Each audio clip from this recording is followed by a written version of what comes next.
So, all right, so quick recap so that I can have that also on video format as well.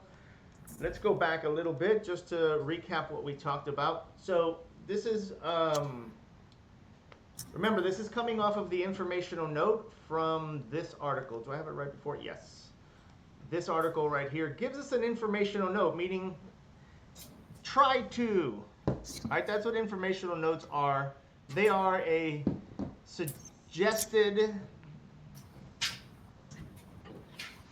I guess I'll say it like that, suggested, recommended, right? This is a thing the codebook recommends for the fact that the further away things get, that's what it's pointing to here, the farthest outlet or load, all right, it's showing power, heating, lighting loads, combination of such loads.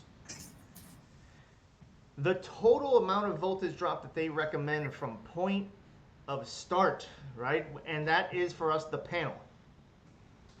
From that point, whatever voltage is there, and that's the other thing too, which is if we're using a nominal number, remember, nominal number means the number that we're giving this system's voltage because we have to use something to calculate with. So if I'm measuring the voltage on B phase, and I measure that voltage to ground, or to the grounding conductor in a panel, especially in residential, I will have both the neutral and I will have the ground in here. And I may or may not have said this last week, but when I'm at the panel, I like to measure between the hot and the ground. I'm not really as concerned with the neutral until I'm on the load side. When I'm on the load side, if the load has a neutral there, then I do want to measure between the hot and the neutral because now I'm in a different state of measuring. When I'm at the panel, I'm just trying to establish voltage versus when I'm at the load, what I'm trying to make sure is that everybody that is supposed to play in this circuit is here. The hot, the neutral, and how I know the neutral is there. There is a wire, but how do we know this wire doesn't have a break along the line? Is I use the neutral now to measure that hot off of. If I were to measure the hot and the ground, and I see 120 volts, I could have a false idea about this circuit, meaning that if I plug something in, I should have that thing turn on. And this now becomes a little problem in troubleshooting because you might be thinking one way and the problem is actually something else, meaning I measured between the hot and the ground, I have 120, but now I plug something into this outlet and that thing's not working. So this now takes me into a troubleshooting sort of rabbit hole in the wrong direction. I'm thinking maybe the load, well, I have 120, why isn't the load turning on? Something's wrong with the load. If it's a piece of equipment or machinery, I might start getting into the equipment and trying to figure out what's wrong with it, and there's nothing wrong with it.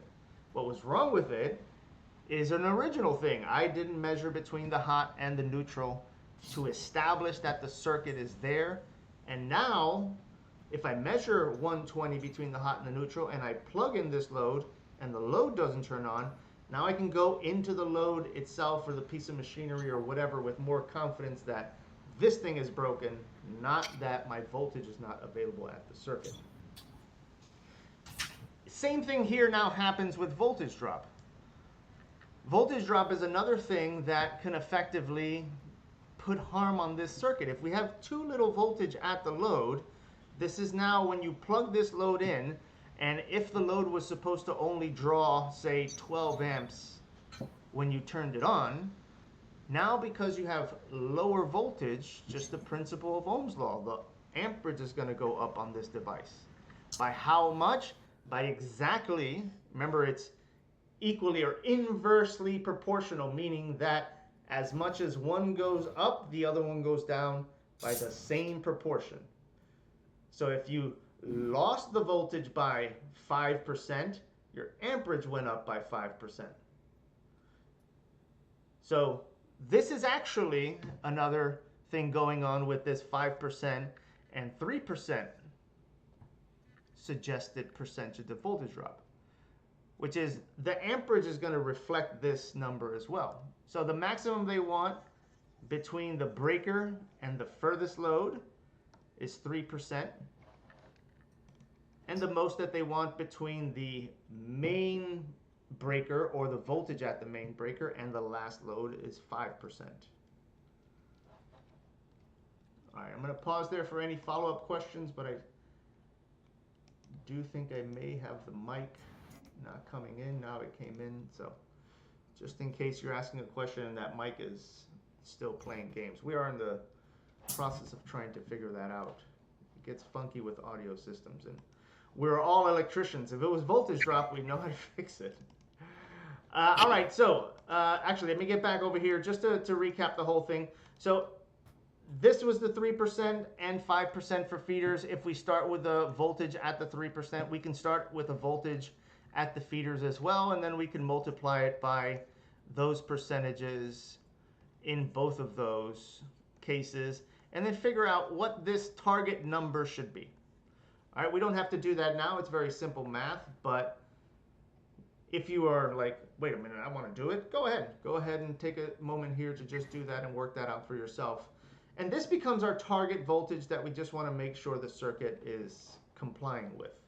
Now, what if I'm building the house and there is no circuit yet? I can't measure this thing right now. I don't even know what the voltage at the panel, real voltage, not nominal number, is going to be for this eventual voltage drop calculation that I'm going to consider. And because the blueprint is already showing that on this property there is a gate, 200 feet or 300 feet away from, think of like just a giant farmhouse or something that has a gateway in the front, or a commercial building that has a gateway in the front that they control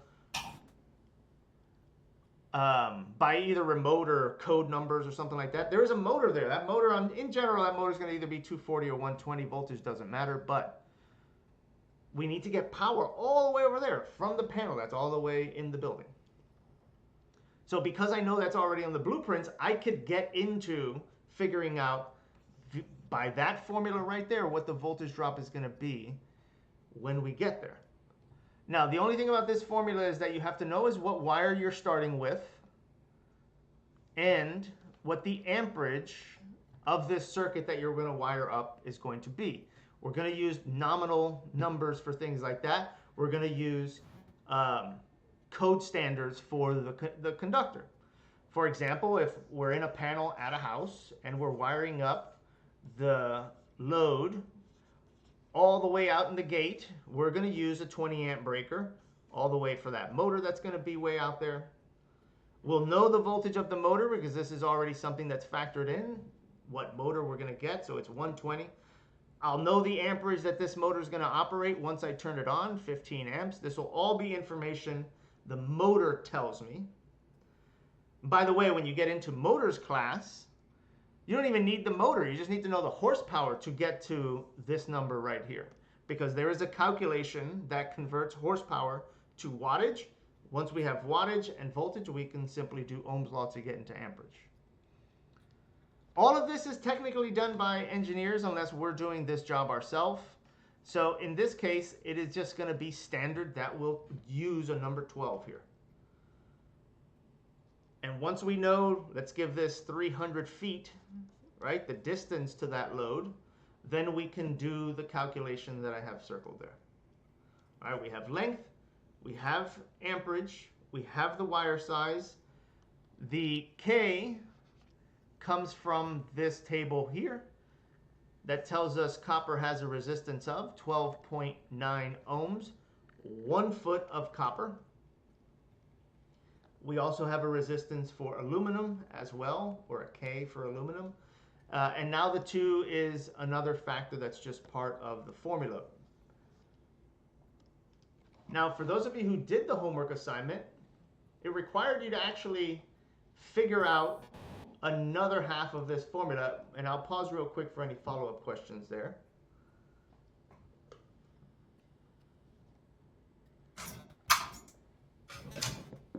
All right, if we're good, right?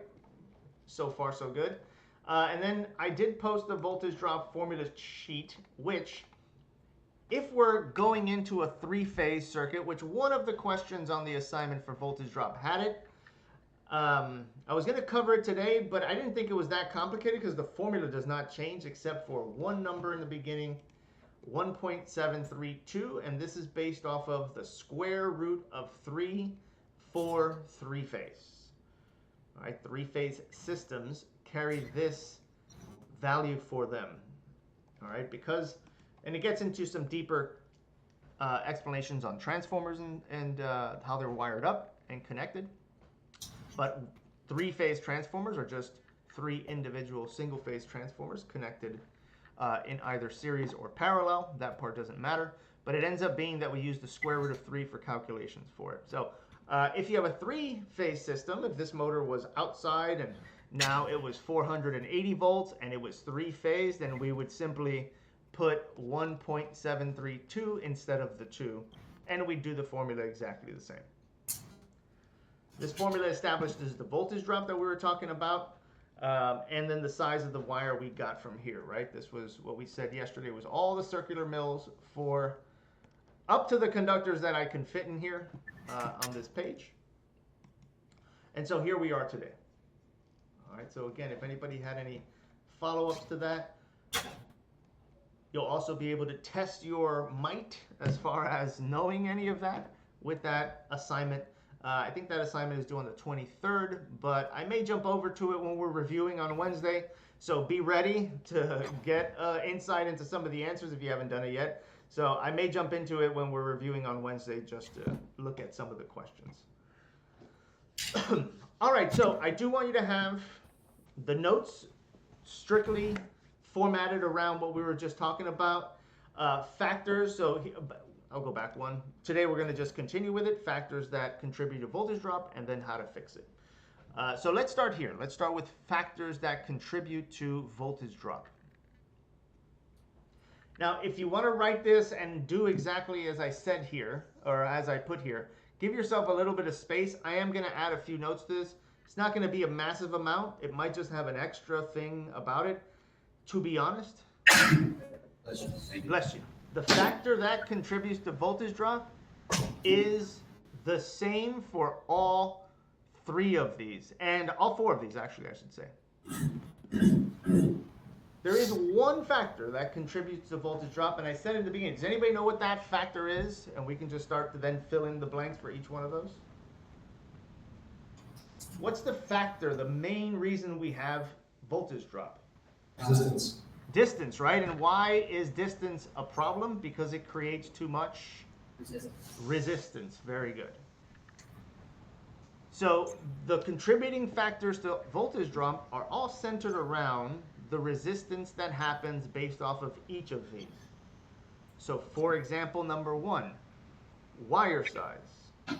It's not that wire size is a contributing factor to voltage drop.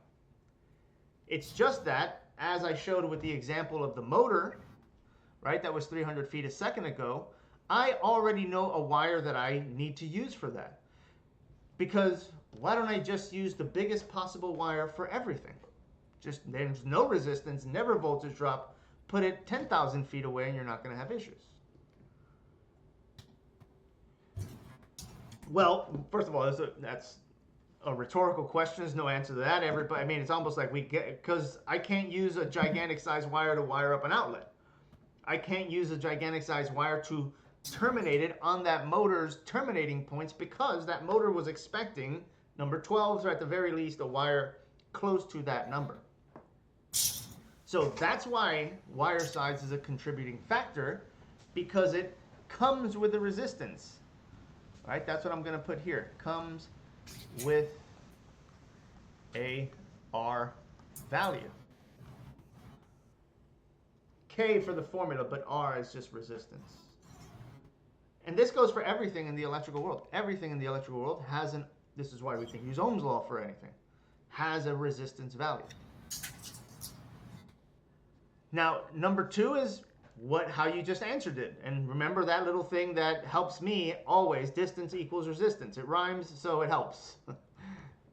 The further away, length or distance to the load creates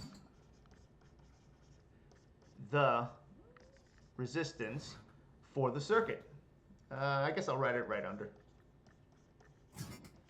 Every circuit, of course, is different. So some are close, some are far. By the way, there is voltage drop if you are an inch away from the panel and if you're 1,000 feet away from the panel. It's just that the voltage drop an inch away from the panel doesn't hurt anything yet. Is there? Yes, in the .000001,000th number of that 120, right? 120.00 or 119.000, you know, it'll just get into that. But there is no rule in the code book that says what feet away from the source to the load you have to start considering voltage drop. Has nothing to do with that. Although we do have a general industry sort of standard that we'll start to consider voltage drop. Now, depending on how that circuit shows up in our lives. If that circuit shows up in our lives in a blueprint that's telling us what wire size to use, what conduit size to use, etc., that means somebody has already calculated this. Mistakes are made on blueprints, I will say that, but we're usually not getting into the unless something looks odd. Now, what would look odd to me? A 120 amp circuit to a motor that's 500 feet away and using number 12s. I'd be like, wait a minute, that doesn't look right. Maybe there's something about the amperage of this load that if it was, for example, a motor that drew 1 amp, it wouldn't be the same as a motor that drew 10 amps, which is where we'll get to for this note. The load size is a factor. So maybe when I do my 2KID, right? 2KID or 2KIL, 2KID was the way I like to remember it. But the way we have it just written out for the course has L there for distance and length, same. So this I is a factor. If I was 1 versus I being 10 or higher, then of course it leads to more voltage drop. The more amperage you have, which I'll just add here since we're already there, bigger load,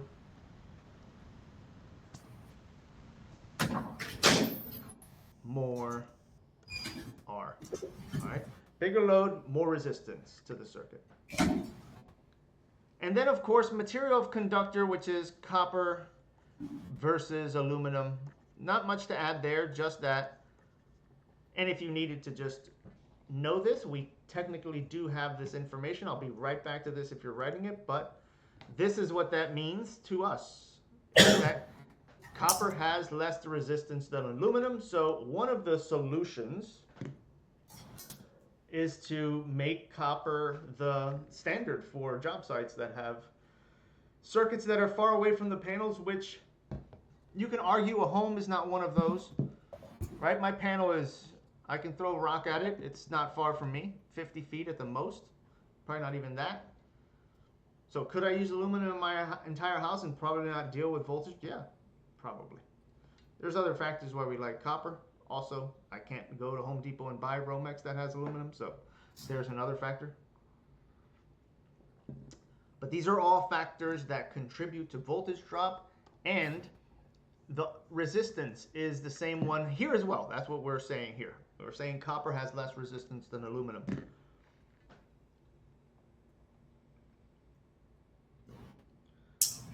All right, any follow-ups to that? Now, when would this come up? It comes up when we're doing work. If it's off blueprints, then this is where and why the codebook likes to ask us a lot of these questions. Because you could argue that, well, why do I need to know any of this? If it's already on a blueprint, I'm just going to build to the blueprints, which is what we do. We build to the prints. Right? A lot of times I have even pointed out something that I'm clearly looking at is wrong.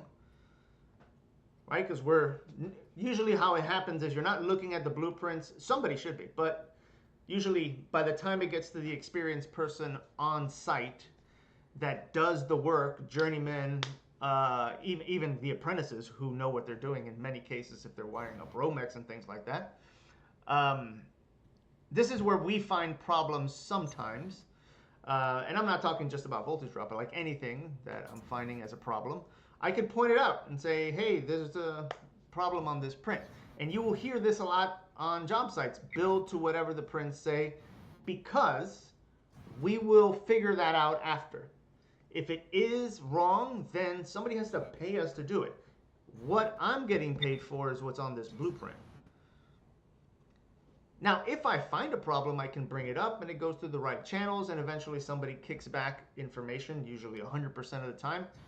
Make the change, we'll pay you for the change, right? So all the electrical companies trying to make sure that they're getting is money for the work that they're about to do that's different. However, if you're doing this on site, in a lot of cases we are, there's a lot of remodel jobs, a lot of extra work that we're just doing after the fact that buildings are built, add a new motor, add a new circuit, add more lights, a new addition to the building. Now we're doing a lot of these decisions, specifically making these choices on site, and now this is where, by the way, if anybody was writing that, let me know, I'll pop back. But this is where we lead to the next part, how to prevent voltage drop.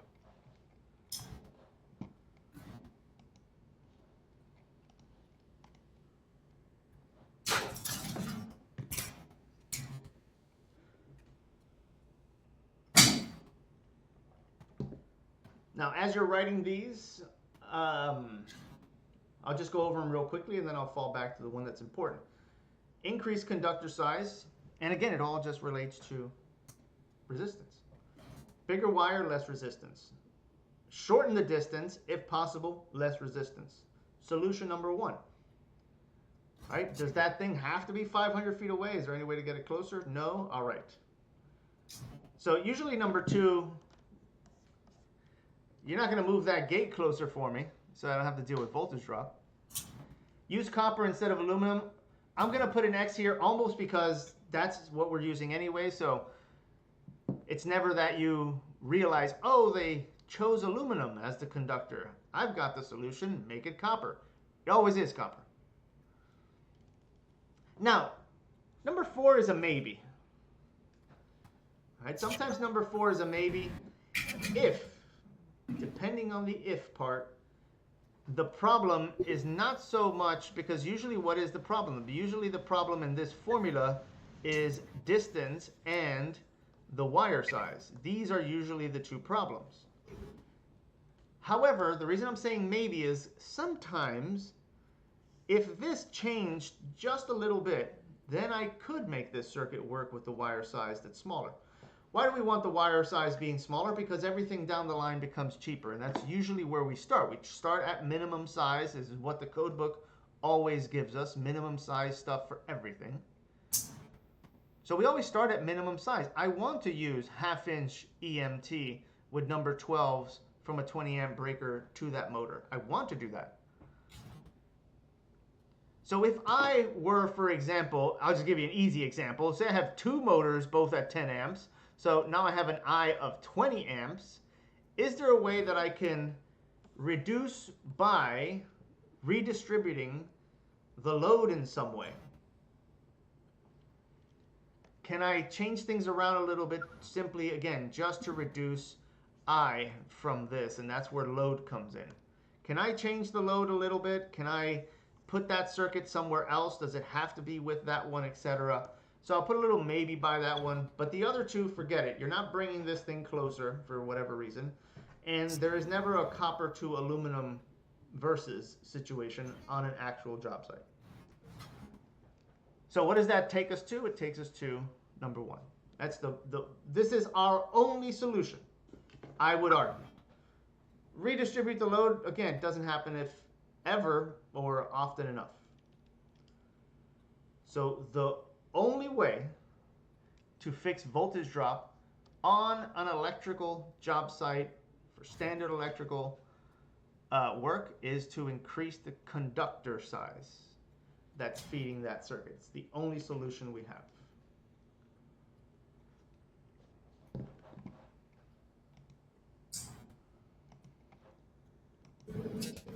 Now, side note, there is another solution, but this doesn't apply to us.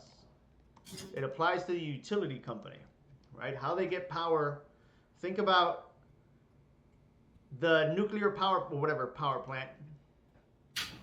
that is available for a city, that's providing power to a city.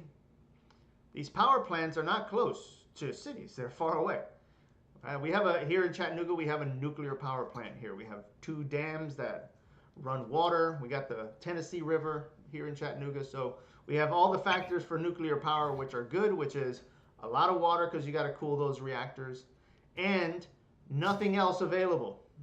All right, we don't have anything else, and our river is not the kind of river that can produce enough hydroelectricity to be able to run our generators. The Mississippi River can, but we're an offshoot off of that. So nuclear power is a good one but our nuclear power plant is far away from the city that, let's just say this is the nuclear power plant, very far away from the city of Chattanooga that it has to take care of, and whatever offshoots of it as well.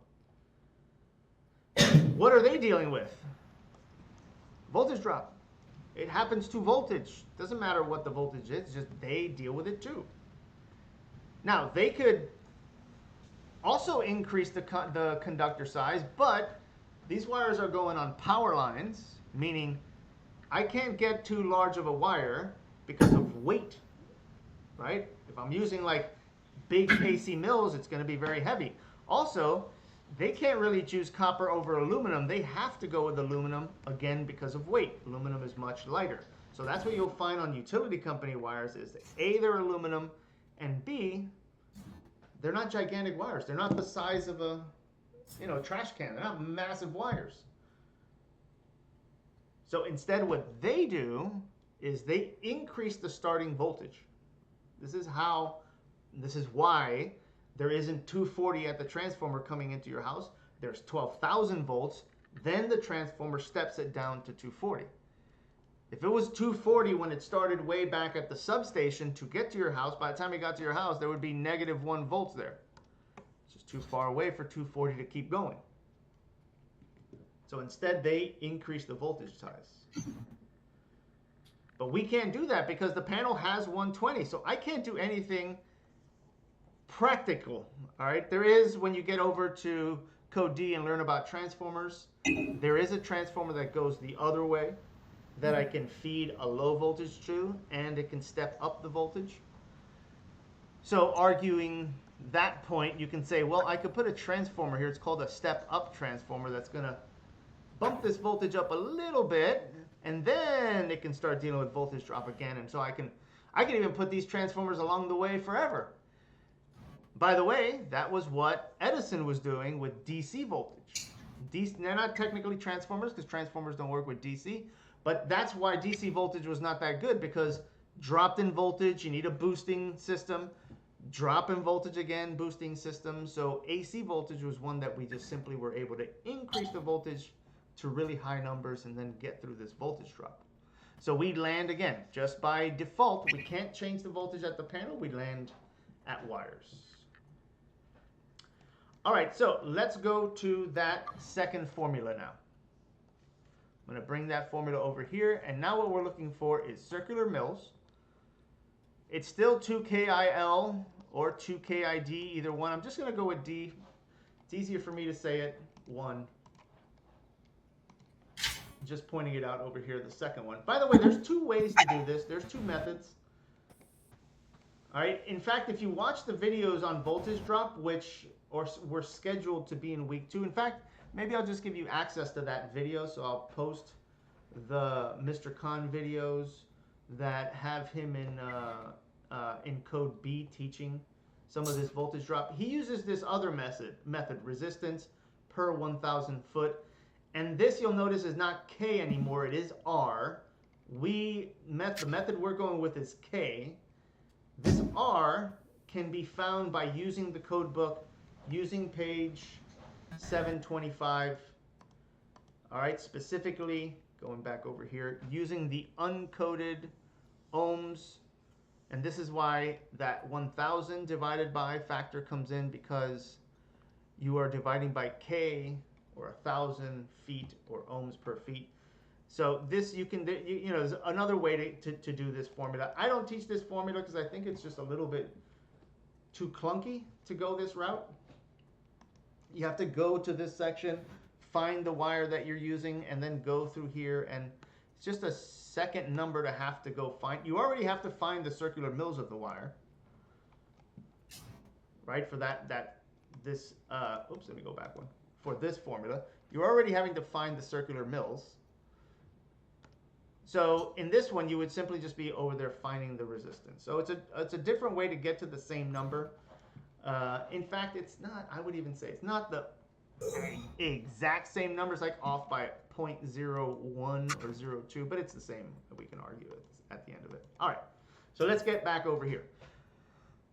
So how to select conductors for voltage drop. This is the formula, but now what you need to know is the voltage drop. You need to know what the voltage drop was for the formula, and that's the reason why we do the first formula.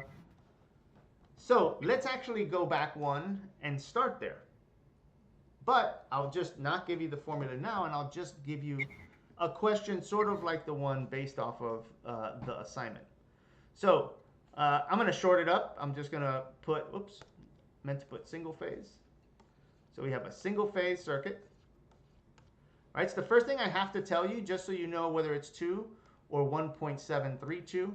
In fact, I'm even going to now make that easier, which is just like that. By the way, the other way to write that would be 1 with the little symbol like that. That means phase as well, but I'll just keep it like this. All right, so now I have to tell you conductor. We're going to just simply keep it with copper. I have to give you an amperage that this circuit is going to be working at. So let me think of one that the wire size that I'm going to give you matches to this. Let's say we'll go with 60 amp circuit. We have an amperage of, sorry about that.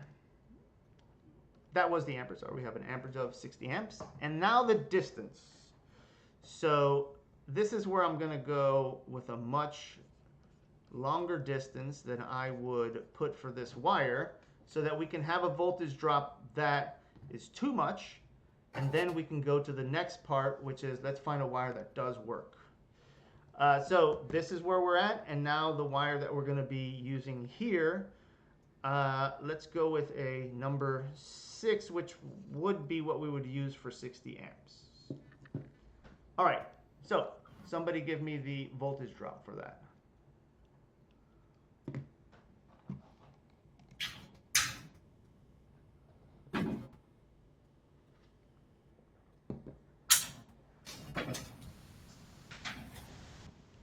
As you're doing that, I'll just add, this is what I was talking about earlier with the wire establishing resistance, because this is the wire that I would select based off of 31016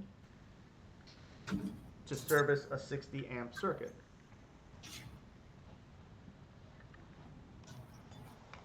Now I'm going to make this feeder circuit, that way I didn't have to use 60 or 75 degree column. I go with 75 because feeders.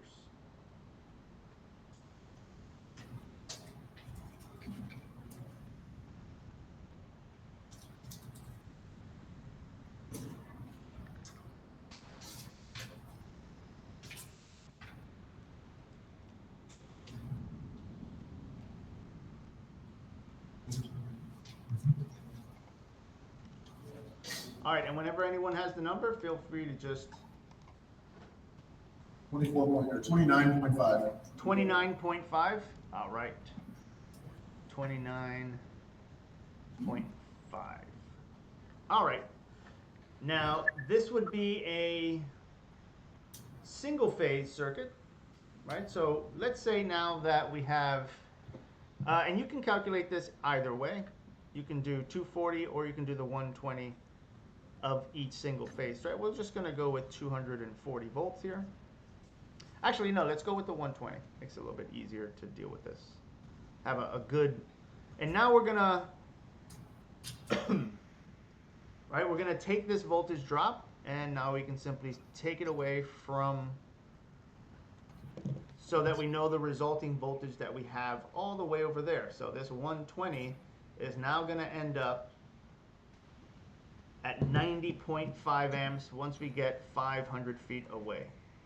And if this was, again, a 240 volt motor or something like that, then we would simply have the hot experiencing 90.5 on one circuit, circuit A phase, and then circuit B phase would have the same. So either way we do this, we have the same resulting voltage.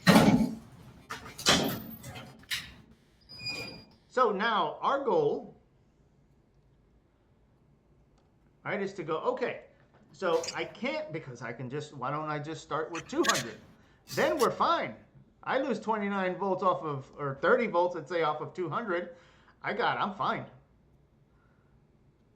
So I can also do that. I can be a very engineering side of things person and go, all right, I'm going to make a transformer that kicks this voltage up a little bit to a precise number that I need it to be, so that when it deals with the 30 volt drop, it ends up at 120. So I'm going to want to get a transformer that could kick this up to 150, and then I lose 29.5, we'll just call that 30, and then I end up comfortably at 120. I could do that as well. And again, this is the principle that the power company is using, because they have the ability to change the output voltage leaving their substations or power plants. So this is reporting 120 and then you subtract 120 minus 100. Yes, yeah, if we're just trying to figure out what the voltage on the other end is going to be, that's it. That's what we have here. We can also figure out what percentage this would be, which is what the other side of the homework is asking. It's the other question to the homework.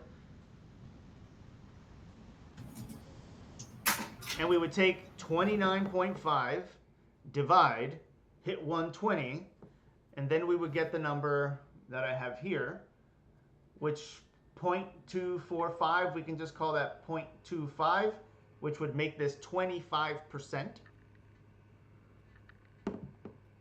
Sorry, can you go over that one more time? Yes, absolutely. In fact, let me take a page to just do that with.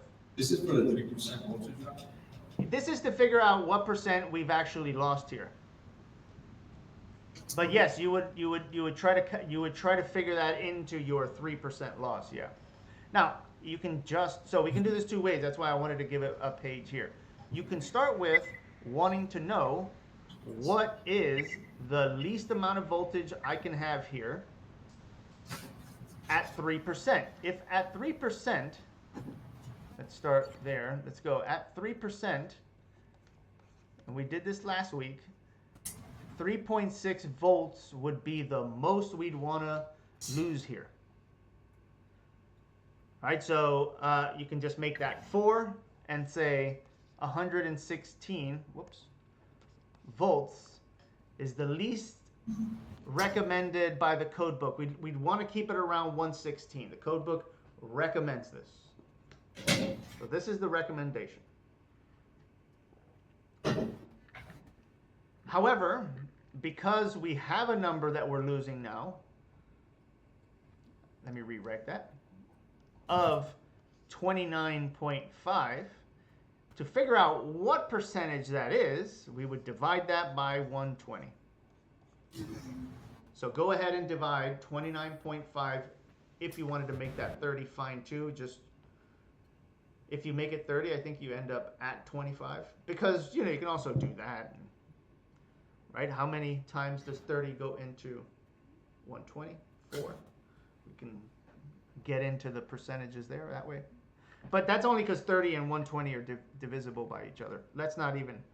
The number that you're going to get here should be, if you use 29.5, you'll get 245 and then forever. Because this is a percentage now that we're looking at, you have to move this decimal 2 places. And this would end up at 24.5%. Now again, if you actually used 30, then it would be 0.25, which is what 24.5 is. It is 25%. Same if you just went up to 130. So that is way too much. Right? We know that two ways. One, we know that we don't want to lose anything more than 4 volts there. 5 volts keeps us still fine. Not too bad. Even 6 volts would not be terrible. at all. 114 would be good. But certainly not 90.5, which is what we just did on the other page, which I'll bring here since we're putting everything here, minus 29.5. Right, again, you can just say minus 30, so 90 or 90.5 if we're being exact to the 29.5. So 90.5, why? Again, why? What's the problem? The problem is that your amperage is going to go up by 25% also. So to have a 25% increase in amperage is going to create a problem on that circuit. It's going to create a problem on that overcurrent protection device. The other problem is going to be that I use number 12, and so potentially the increase by 25% of the amperage could then also put stress on the wire. Stress on the wire is the dangerous one because the wire will just melt. Over time, now the insulation on these conductors are made pretty powerful. These days, everything is just simply better than it ever was before, so things are just getting better as far as insulation and all that, okay. But still, this is how fires happen. Wires melt. Termination points where the wires are at, they melt because they get hot, and so. And this is what this percentage really factors in. The 90.5, yes, probably the load that you connect it to is not going to work or not going to work well. And if it's a motor, it's not going to, in some cases, the motor won't even turn. In some cases, it will, but it'll struggle. It'll try. You could also end up breaking the load because you're just force feeding it this less voltage, and some things will just try to turn on. Like motors, it's just an electric motor. You give it any electric, they're trying to go. So what would be, now the question comes in the next part of this, which is what is then the correct size wire to use for this particular circuit? So the only thing that changes, and I'm going to go ahead and erase this now, we'll keep our 29.5. All right, we know the distance. Well, let's just bring that back. We'll keep the distance. I'm gonna rewrite the upstairs over here. We'll put the 500, comma. We'll put our 60 amps because everything is the same. We'll use our copper 12.9. Again, remember that 12.9 came from this table that I gave you. So if you don't have those written down, grab those. The question might change just for fun. Change it to aluminum. We have the 2, so we're still keeping the same setup. 2 times 12.9 times 60 times 500. But now in this case, we're going to divide by 29.5. Very good. 29.5. So whenever you get that number, which should be a pretty big looking number, send it my way. 26,237. All right, 26,000. 237. 237. So this number reflects, which I will write down here, minimum circular mills required. All right, I'm going to shorten my hand here if you want to write it all out for yourself. The conductor size that we will now select, and let me actually run over to the table so I don't have to keep switching screens. I didn't really have the table set up, so bear with me. Page 725 if you're not there yourself in the code book.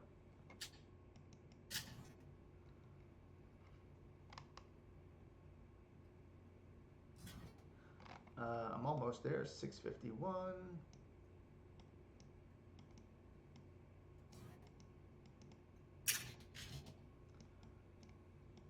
And I just want to run over there so I can do it with everybody at the same time. We'll do this first one, then I'll give you guys one to, I'll give you a couple to select on your own. Now watch this, says number 6 wire. We were right the first, 29.5, no way. All right, so again, almost there. Just getting to all these table sections that give us all these sizes and one page. All right, so whatever number we wind up here would be the minimum size. So that means if you go, and this goes the same whenever you're selecting wires or breakers, if you go to the table that has these numbers, if that number happens to be a number, if we nailed it, we actually have a number size, then great, we can use that wire. But almost 100% of the time, especially with these, since it's a lot of variables in the way the numbers can write out, we're going to go to the next size higher. All right, we're going to go to the next size higher, and that is great. It is a number 6, as I mentioned here. Oh, no, ooh, just made it. Wow, it just made. You guys see that number? We are just under that.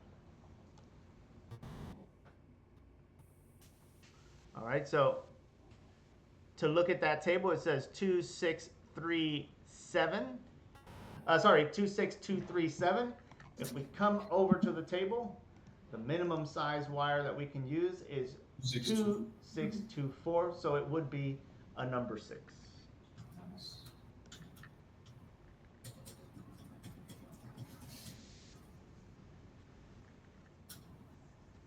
Oops, I'll keep that. We can erase all this now.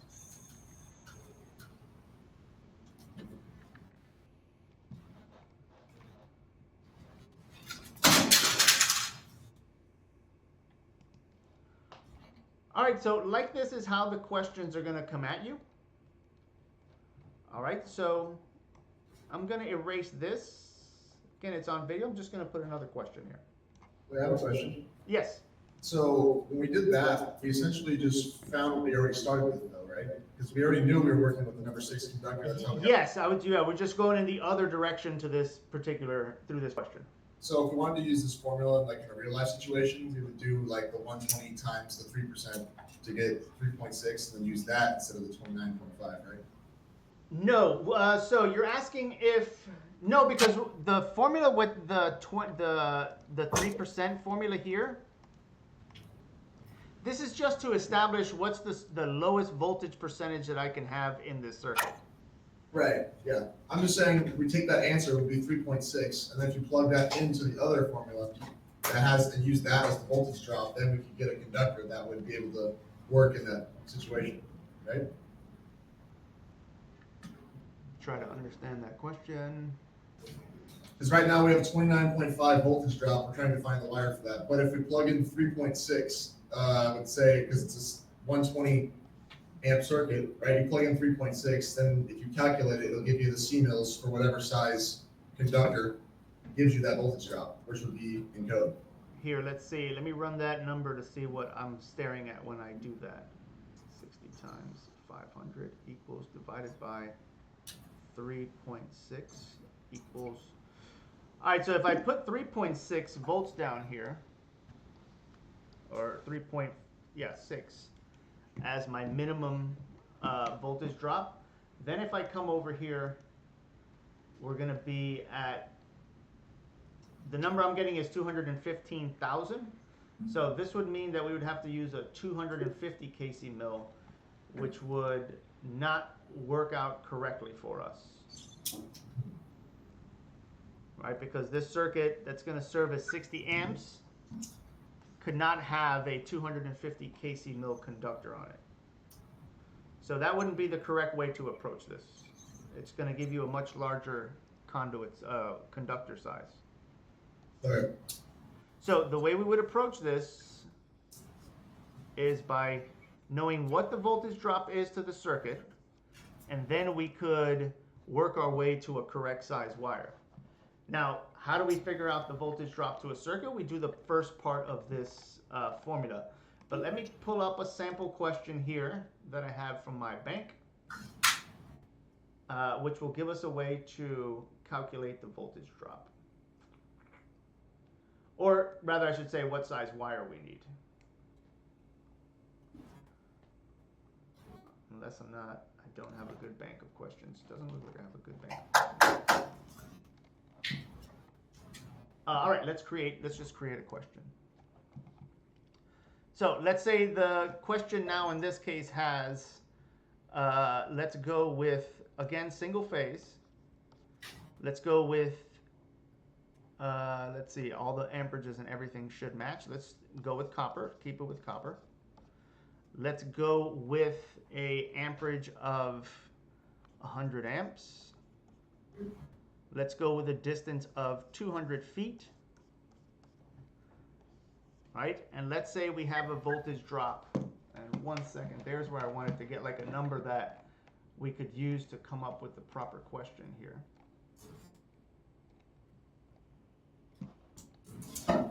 And you guys can write that real quick. Let me go to my, I know I have a bank of questions for this as well.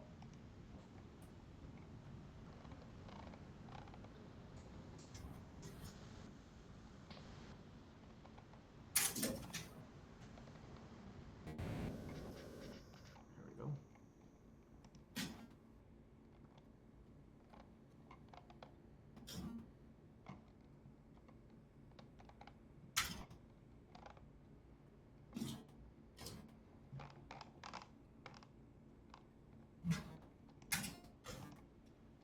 All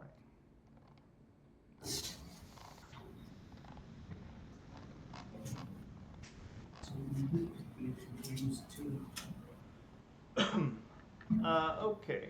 Let's see here.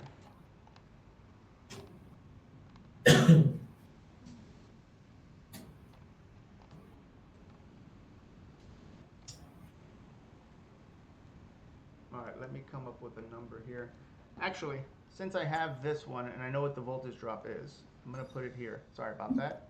To change it, let's go with 30 amps here. And this was 300 feet.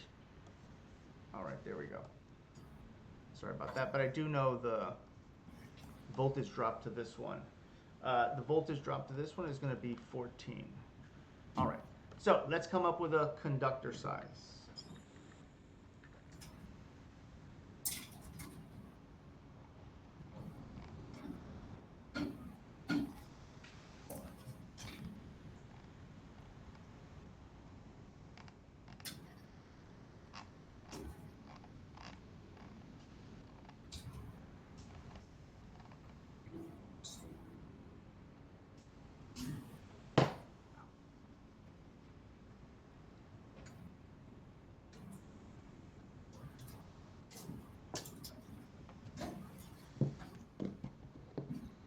Let me go ahead and run the numbers here as well.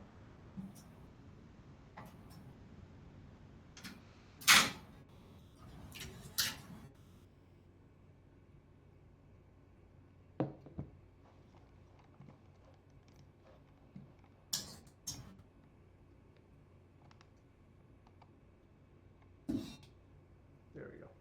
All right. Okay, this is a good one. All right, so I'm going to just above it put the correct formula numbers that you should be using. Obviously, the 30 and the 300 are simple. Divide that by 14. 16,506.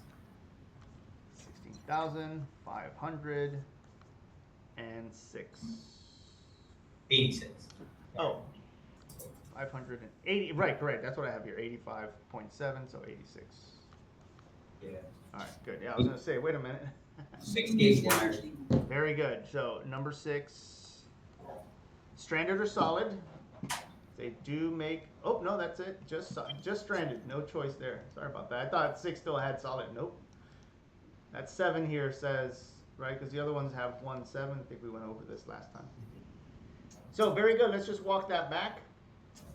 We have a 30 amp circuit that we need to wire up. This 30 amp circuit is 500 feet away. We're going to use copper wire. 300 feet. 300 feet away, sorry about that. We're going to use copper wire, and so the 2 factors in because of the single phase, which for the exam and for this week, I'm just going to keep it at single phase. And we have a voltage drop of 14 volts, which the reason I knew that is because I had the answer to that question. And I can definitely show it because you won't get the same ones, but this was an old exam one that I had, you can see, from way back March of this year that I taught Code V also. So this was the question. What is the voltage drop for a single phase 300 feet number 8 copper load at 30 amps with a voltage drop of 14? And that's how I used it on this direction. All right, turns out that at this distance, you should use number 6 wire. All right, that's what the question was identifying to us. I actually need it. Now, a lot of cases, it does sort of boil out that way where you just go to the next size higher conductor, but don't always apply that method. Always do the math, because there could be cases where this number was just shy of being the next size higher, and you can still use the same conductor size after you do a calculation. So don't always assume next conductor fixes it. Now, if you don't have that big of a voltage drop, but you do have some there's a lot of practical ways in this which this goes to, where I don't have that big of a voltage drop, but I do have some. So maybe I don't want to make this wire a number 8 and just go to the number 6 just for ease, and maybe that number 12 going 200 feet away to that motor is just fine enough to fit within the margin of voltage drop. But I'll just decide to go with the number 10 for practical purposes. All right, all this factors in as well. But this is how we would get to that answer. All the same, the formula, as long as you have them, shouldn't be difficult from that point. The only thing that you have to remember is once you get here, that's your minimum number. So if you don't have that minimum number at a table, you go to the next size higher, which is why the number 8, I hate the highlight here, why this number 8 would not have worked out, because 16,510. That's what I mean. Close enough, but that is the wrong size wire technically. Now, the only reason why it's fine in a you can argue that it's fine way is because that wire would still be falling within this issue that we have, where this is not a actual law, this is a recommended value. So if you were at 5% from branch circuit to load, where you're supposed to be at 3, nothing wrong with it. Still legal. If this starts to cause problems to the circuit later on, then changes will have to be made. So a lot of times this is just figured out prior to. So all we do right is divide it by the 14? Yep, in this case we just, same process, right? That's why I'm sticking just to these two, since this is the only time we're doing. We have an exam already. I try not to overload us with things, yeah. And in reality, like I said, this is the only one we're really doing out in the field if you're really doing this. You're not calculating length. If you were an engineer, maybe, right? If you did, because there's no building. That's the other thing too. Like there's no building, so I have to calculate length sometimes based off of. We are calculating either one of those two, but I'd say again, in practical terms, in the field, the wire size is what we're worried about. I'm trying to figure out wire size so that we don't cause fires. That's the reason we want this to be sized correctly. We do not want to cause fires. Oh, because you already gave us a voltage drop. That was the 14. Yeah. Oh, sorry about that. Yeah, I gave you a voltage drop. So the question, depending on how the question lands, if we're looking for voltage drop, then I'm going to give you wire size. If we're looking for wire size, then I'm going to give you the other side to this voltage drop. Let's try another one. I will do a couple more here. And again, the only way this question changes is one of 3 ways. But again, like I said, I'm going to keep single phase for this week as a testing week. For the final, we'll bump this up to 3 phase. But these are the 3 things that can then change for the question. A different amperage, a different distance, a different voltage drop. All right, so let's say, we'll change that up for the question. We have now, let's go, I mean, we can do this with any number depending on what, let's say we're looking for now some panels. Let's go with 200 amp. Panels can be far away by the time by the way, I once did a Kmart where the main panel all the way to the other electrical room across the other side was 500 feet of conduit is what we used. So the wires had to probably be a little bit more distance, like 520 or something like that. So great, let me just use that number, 520 feet. And so definitely a voltage drop here. All right, we're definitely going to have a voltage drop, which we could go in the other direction and find out based off of wire size that we would go with here. But with a 200 amp circuit, I kind of have an idea of what that wire size should be. But let's go with a number here of, let's go with 30 volts. All right, I'm going to get rid of that 6 so you don't think that's the answer.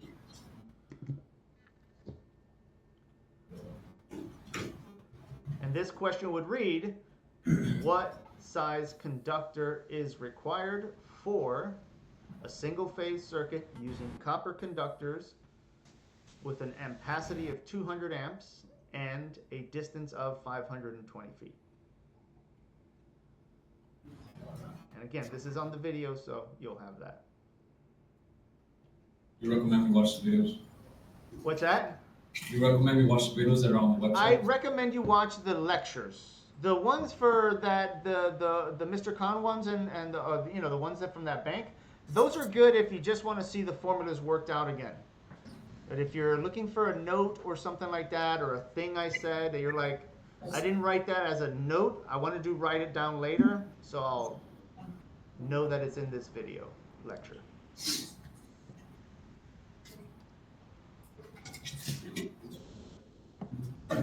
All right, and we should have a number of.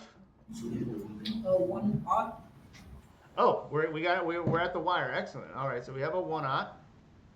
So this should be 89,440. Yeah. Excellent.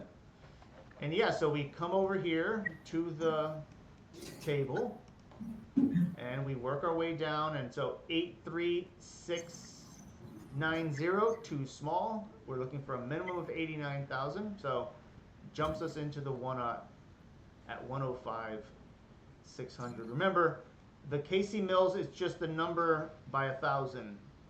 So 250,000, 300,000, and so on and so on, all the way up to 2,000. Or 2 million, sorry, I should say. KC Mill. Used to be MCM when I started.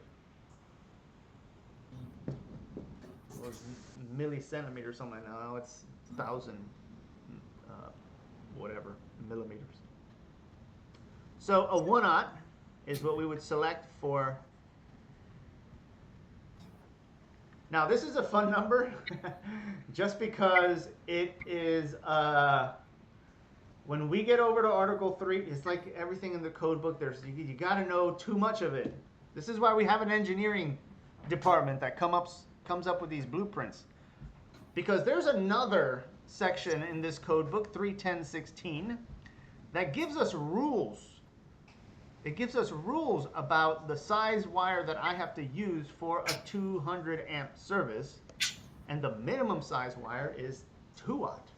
So it gets all funky into stuff, but all right, we're good. We're there. We're figuring out these calculations, so we have the number. All right.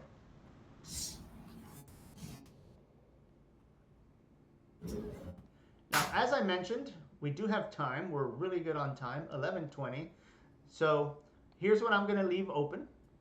If anybody wants to do any more of these questions in practice right after class, feel free to hang out. We'll stay another 10, 15 minutes. I'll put a couple more practice questions.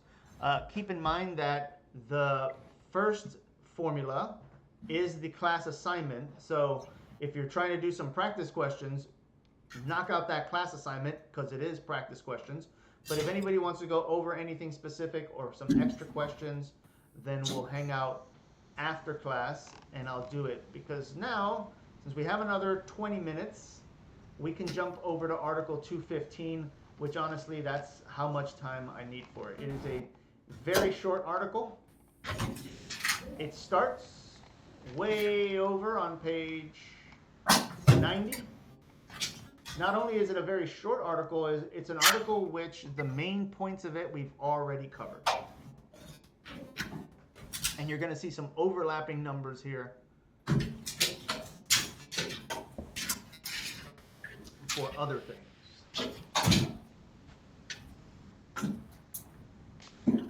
Article 215. Yeah, 215 feeders. And this is the other half of We jump over Article 215 right here, feeders. You guys are one with order. Additional one. So the article that we started on Monday of last week was Article 210, branch circuits. These are the others, all right? This is the wires coming into a panel, all right? So we'll design our panel, and let's put a main breaker on this panel of 100 amps.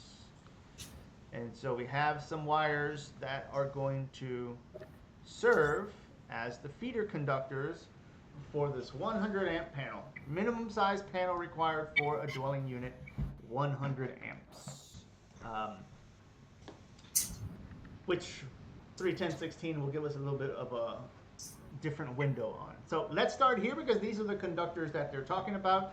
So let's jump over to the scope of this section. By the way, you'll notice that this section, pretty much the meat and potatoes is here in page 91, and then that's it. It wraps up page 92. It's over. So not a lot going on with these wires because they are a very simple set of conductors that does not have to worry about all of these branch circuits. It doesn't have to worry about small applying. It doesn't have to worry about, I should say, it worries about everyone, but it doesn't have to worry about feeding them. Those will be the individual breakers that we start to put into this panel. These are going to feed our branch circuits.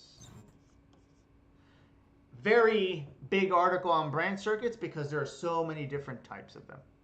There's ones that we have to require for a house, and then protecting them, GFCIs and AFCIs, and then distance of branch circuits. So that's why Article 210 is so detailed versus how small Article 220 is, or sorry, 215 is, because all 215 has to do is, hey, once you figure out all this, let me know, and then I'll know what size I have to be, and that's it. So I'm not worried about too much. All right, so let's jump over to the scope. As it says here, this article covers the installation requirements for overcurrent or OCPDs. Requirements, minimum size, and ampacity of the wires that are going to be running as the feeders. All right, the wires coming into a panel are called the feeder wires. Not over 1,000 volts, which is all this code book ever covers. If we look at minimum size rating, you're going to see some very common features from standard selection for any overcurrent protection device. Section A1, I'll read A just to get that out of the way. Feeder conductors shall have an ampacity. In other words, the size wire that we're going to choose is going to be based off an ampacity. All right, I'm going to figure out what size wire I need based off of what 1 and 2 are going to tell me. And you have already seen 1 and 2, and it is the same percentage number. Continuous and non-continuous loads is the first section here, where a set of feeders supplies continuous loads or any combination of continuous and non-continuous load. The minimum size conductor will have an ampacity of not less than what it always is for any overcurrent protection device, 125%, but make sure you have that highlighted here as well, and we'll jump over to number 2 in a second as well. Number 2 is going to dance us over to another article, and that's where we'll hang out for the rest of the day. Okay, so going back, continuous loads will have a 125% increase, or if I have a combination of continuous and non-continuous, then I'll do the same.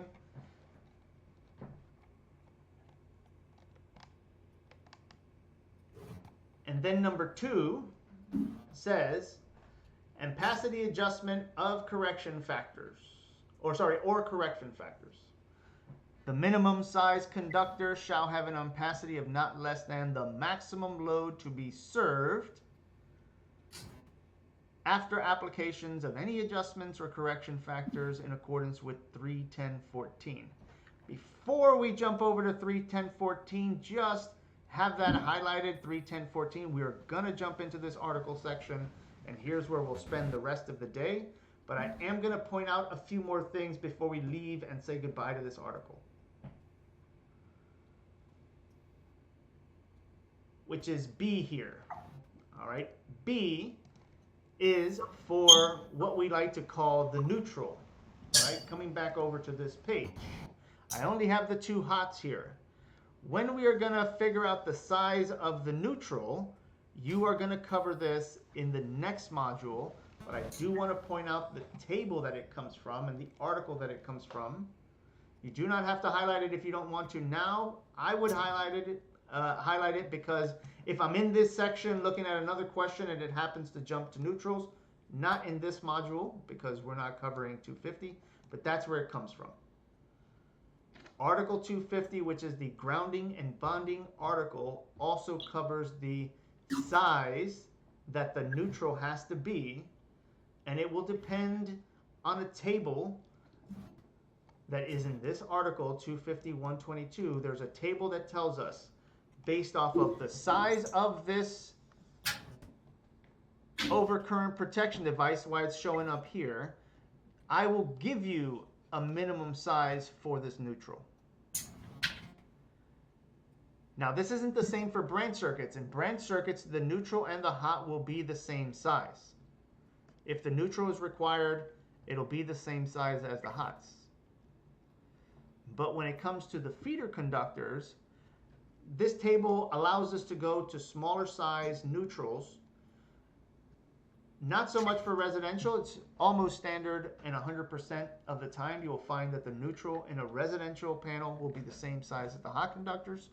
But when you get into commercial buildings and industrial buildings also, and mostly, you can potentially have more loads that don't require neutrals than loads that do require neutrals. In a residential, it's the other way around.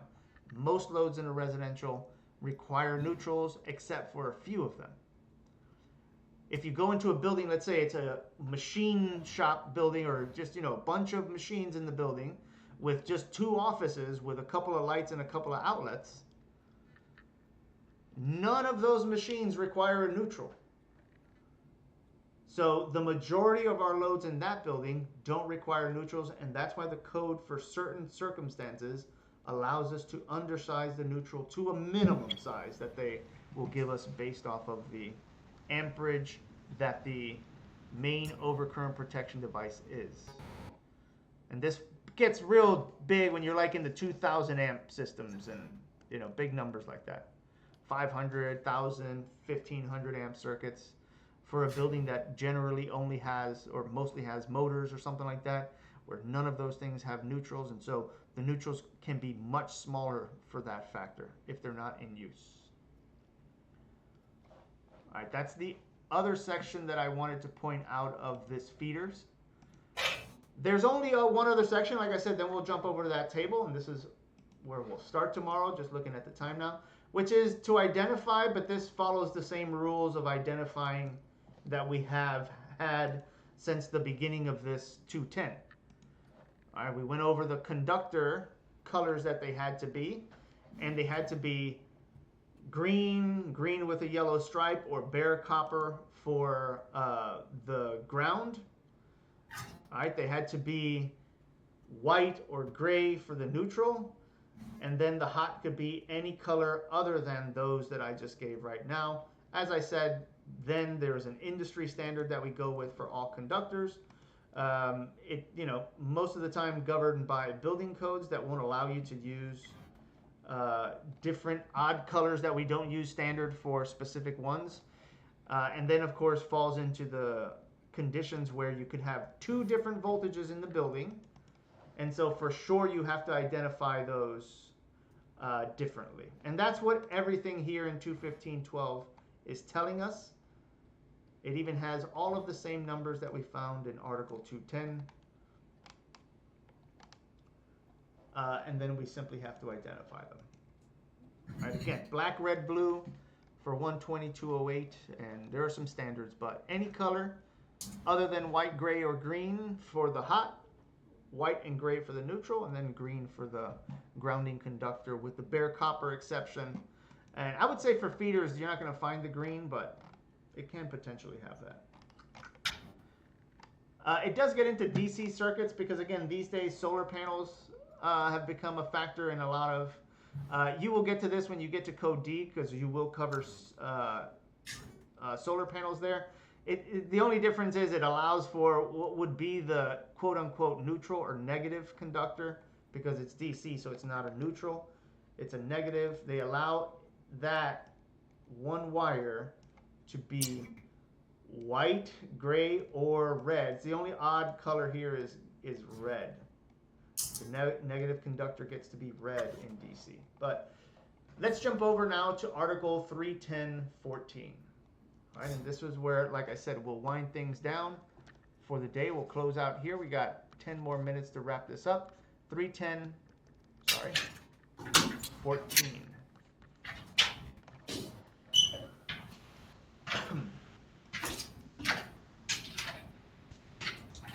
And sorry for not having a page for you guys. But if anyone has the page, you can always share it with the group. You get there before we all do. Now we're going to come back to Article 310 because we have a whole week for it. Not a week, we have a couple of days for it when we get over to Article 310 in week 3 of next week. We're going to start with Article 220 next week. That and grounding and bonding for me have the most value for anyone going into a journeyman exam. 210 following that as well, and then 310 as well, because it's wire size selection. Everything else is conduit sizes and locations and definitions. So, and I do have a page, it's page 183. Oh, fun, it happens to be the same page that has that, what I was just mentioning. Remember we said the 1-aught for 200 amps, the code book requires that 200 amps to be 2-aught, even though our calculation allowed it. So always other sections of the code book can overlap and supersede something else. But you should be over here, Article 310.14. It will have a table, and we'll get to this table in a second.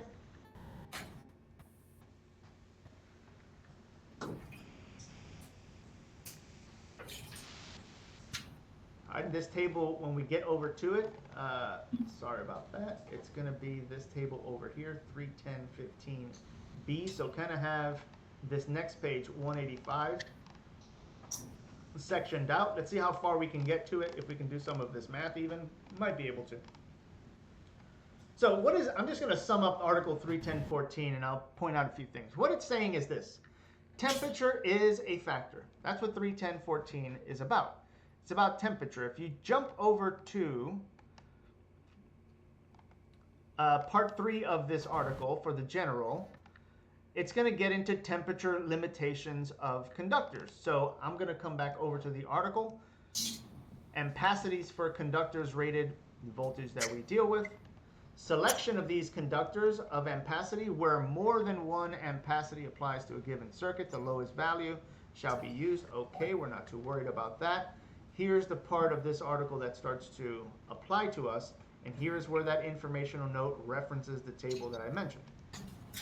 No conductor shall be used in such a manner that its operating temperature exceeds that designated for the type of insulation or insulated part of the conductor involved. In no case shall conductors be associated together in such a way with respect to type of circuit, the wiring method employed, or the number of conductors that the limiting temperature of any conductor is exceeded. All right, there's a bunch of this little engineering stuff and correction factors, and then it gets us to the table. All right, and this is better explained by just being at the table.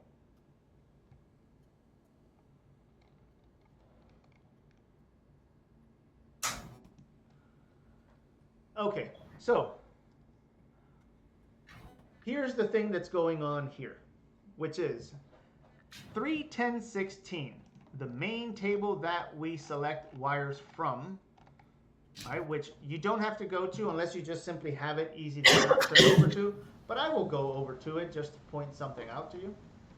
310.16 gives us the ampacities of all of our insulated conductors, and it tells us, based off of these insulation types, THHN, THW, THWN, etc., THW is over here, THHN is over here. Whatever wire insulation that they're referencing, the amperage that I'm telling you down here below is based off of a very, very important factor that we have, not me, but I'm talking now about the wiring manufacturers, have established based off of a specific temperature that we have calculated this at. All right, so in other words, all of the amperage here is, and now I'll go back to the table that I was talking about, is based off of 30 degrees Celsius or 86 degrees Fahrenheit. So the ampacities of the conductors, I'll put it here as a note if anybody thinks that they need it.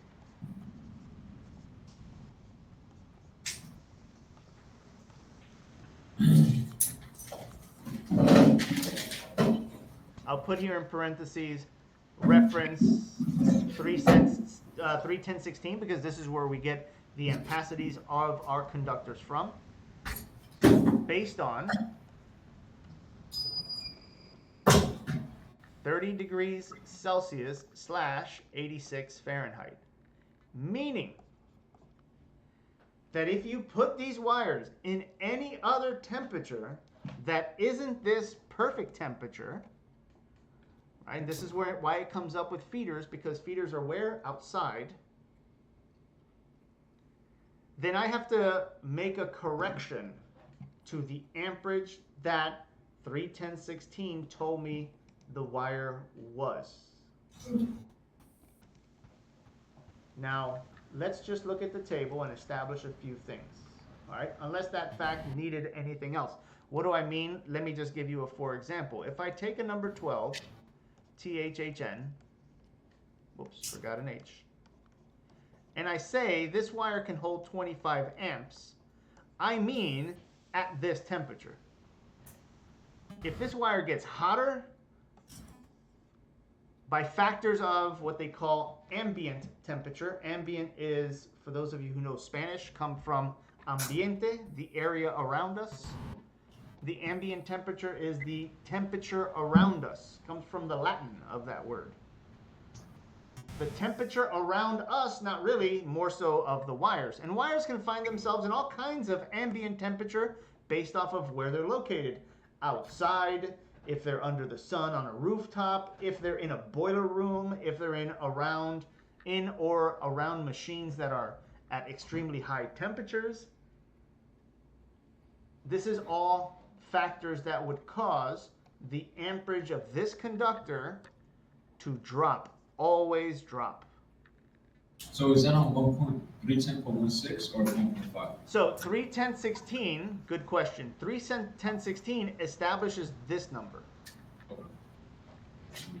31015B1, that table, we can just call it table 31015. It's fine that way. You can mention the B. There's 2 ones after that, but it is the only table in this 31015 section. So That's what's telling us they're 30 degrees.